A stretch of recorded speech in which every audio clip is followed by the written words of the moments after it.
Tenali Rama season 2 के episode 63 में ये दिखाया जाता है कि जब तथाचार्य मूर्छित हो जाते हैं तब धनी मनी रोने लगते हैं। उन्हें लगता है कि तथाचार्य अब नहीं रहे, परंतु पंडित रामकृष्ण उस छत के नीचे गिरने से पहले ही तथाचार्य को बचा लेते हैं। आगे ये दिखाया जाता है कि जो लड्डू वरुणमाला ने तथाचार्य के लिए बनाए थे वो धनी मनी खा लेते हैं। ये देखकर तथाचार्य बहुत क्रोधित होते हैं।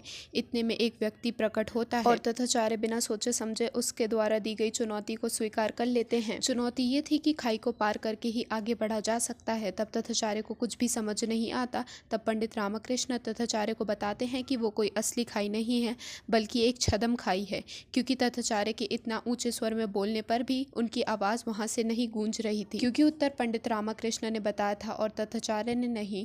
तो चुनौती के हिसाब से वो व्यक्ति तथाचार्य को दंड देता है। विजयनगर में ये दिखाया जाता है कि लक्षम्मा के शरीर में विष की मात्रा बढ़ने की वजह से उसके पास केवल सुबह तक का ही समय बचा था। लक्षम्मा की बुरी स्थिति को देखकर शारदा ये संकल्प लेती हैं कि वो तब तक अन्न और जल को ग्रहण नहीं करेंगी जब तक लक्षम्मा को जीवन दान नहीं मिलेगा। आगे ये दिखाया जाता है कि महाराज गिरगिटराज का निरंतर पीछा कर रहे होते हैं और वो वन पहुंच जाते हैं, परंतु उन्हें गिरगिटराज नहीं मिलता। वो पेड़ों के पीछे छुपकर महाराज को भ्रमित कर रहा होता है। अब देखना यह है कि पंडित रामकृष्ण उस चुनौती को कैसे पूर्ण करेंगे और तथाचार्य को वहां से कैसे बचाएंगे।